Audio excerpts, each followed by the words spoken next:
ہوائی جہاز کس مٹیریل کے بنے ہوتے ہیں کہ وہ اتنی اونچائی میں بھی مائنس ٹمپریچر میں بھی کارآمد ہوتے ہیں، اور اس مٹیریل پر مختلف تجربات جاننے کے لیے بنے رہیے تحقیق کے ساتھ۔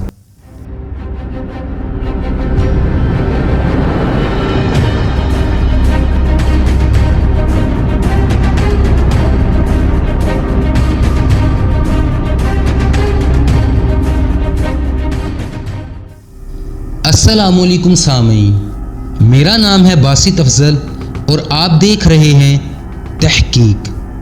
آپ نے کبھی ٹافی کھائی ہوگی۔ اس کو دانتوں کے درمیان دبا کر اگر ہاتھ سے کھینچیں تو وہ لمبی ہوتی جاتی ہے اور بالآخر ٹوٹ جاتی ہے۔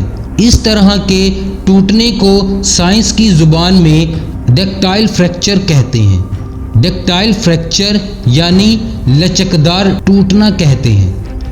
اور دوسری طرف کینڈی کو دانتوں کے درمیان دبائیں تو وہ بالکل شیشے کی طرح کرچی کرچی ہو جاتی ہے۔ اس طرح کے ٹوٹنے کو سائنس کی زبان میں بریٹل فریکچر کہتے ہیں۔ ایسی تمام اشیاء جیسے شیشہ، پتھر، چینی کے برتن اور دیگی لوہا وغیرہ جو بریٹل فریکچر سے ٹوٹتے ہیں یعنی فوراً چکنا چور ہو جاتے ہیں، ان کی طاقت عموماً کم ہوتی ہے اور ان کا استعمال بہت زیادہ زور کی جگہ پر نہیں کیا جاتا، جبکہ لوہا، تانبا، پیتل، سلور اور ایسی دوسری اشیاء جن کا ٹوٹنے کا عمل ڈکٹائل فریکچر سے ہوتا ہے، ان میں طاقت زیادہ ہوتی ہے اور ان کو اعتماد کے ساتھ زیادہ زور برداشت کرنے والی جگہ پر لگایا جا سکتا ہے۔ اب دوبارہ ٹافی کی طرف چلتے ہیں۔ شدید سردی میں آپ نے کبھی تجربہ کیا ہو کہ آپ ٹافی منہ میں رکھتے ہیں اور دانتوں سے زور لگاتے ہیں تو وہ بالکل کینڈی کی طرح ٹوٹ جاتی ہے، مگر جیسے ہی منہ کی گرمی کی وجہ سے ٹافی کا ٹمپریچر زیادہ ہوتا ہے، وہ نرم ہو کر پھر سے اپنی عمومی خاصیت کی طرح چبائی جا رہی ہوتی ہے۔ درجہ حرارت کم ہونے پر لچکدار اشیاء کا شیشے جیسا رویہ اختیار کر لینا ڈکٹائل ٹو بریٹل ٹرانزیشن کہلاتا ہے، اور وہ درجہ جس پر کوئی شے ڈکٹائل سے بریٹل میں منتقل ہوتی ہے ڈکٹائل ٹو بریٹل ٹرانزیشن ٹمپریچر کہلاتا ہے، مطلب DBTT۔ مختلف اشیاء کے DBTT مختلف ہوتے ہیں۔ ہمارے ارد گرد بیشتر اشیاء ڈکٹائل ٹو بریٹل ٹرانزیشن کہلاتی ہیں۔ ان میں سر فہرست فولاد کی مختلف اقسام کا ٹرانزیشن ٹمپریچر 10 ڈگری سے -25 ڈگری سینٹی گریڈ تک ہوتا ہے۔ اس لیے فولاد کی بنی اشیاء کا استعمال ایسے علاقوں میں جہاں درجہ حرارت نقطہ انجماد سے گر جاتا ہے بہت سوچ سمجھ کر کیا جاتا ہے۔ فولاد کے اس عمل کی سب سے بڑی مثال ٹائٹینک جہاز کا ٹوٹ کر ڈوبنا تھا۔ ٹائٹینک جہاز میں لوہے کے مختلف تختوں کو جوڑنے کے لیے جو نٹ قابل استعمال کیے گئے تھے وہ اس وقت برفیلے پائپوں میں ٹرانزیشن کا شکار ہو کر شیشہ بن گئے تھے، جو گلیشیئر سے ہونے والی ٹکر کا زور برداشت نہیں کر پائے اور ٹوٹ گئے، جس سے جہاز 2 ٹکڑے ہو کر ڈوب گیا تھا۔ اب بحری جہاز ایسے فولاد سے بنائے جاتے ہیں جو برفیلے سمندروں میں ٹرانزیشن سے محفوظ رہیں، لہٰذا اب ایسے حادثات نہیں ہوتے۔ ناظرین، سمندروں سے اب فضاؤں کی طرف چلتے ہیں۔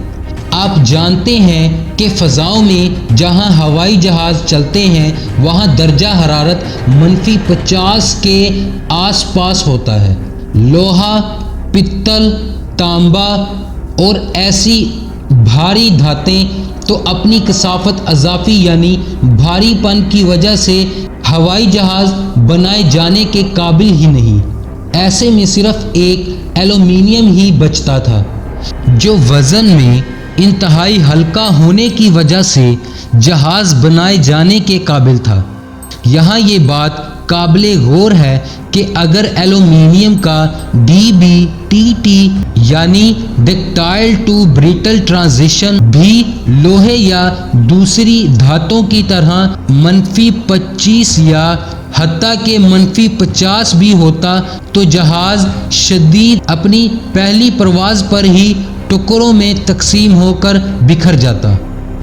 ناظرین، اب سوچنے والی بات یہ ہے کہ کون ایسا زبردست منصوبہ ساز ہے جس نے صرف اور صرف ایلومینیم کو ایسا بنا دیا کہ نہ صرف وہ اتنا ہلکا اور مضبوط ہے کہ اس سے جہاز اور راکٹس بنائے جا سکیں، بلکہ اس کا کوئی ڈکٹائل ٹو بریٹل ٹرانزیشن ٹمپریچر ہی نہیں ہے۔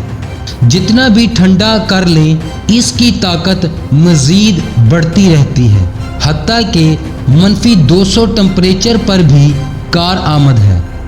ناظرین، تو پھر کیوں نہ اگلی بار جب ہوائی جہاز کو محض پرواز دیکھیں تو دل سے کہیں، اے ہمارے رب، تو نے یہ سب کچھ بے حکمت اور بے تدبیر نہیں بنایا، تو سب کوتاہیوں اور مجبوریوں سے پاک ہے، پس ہمیں دوزخ کے عذاب سے بچا لے، آمین۔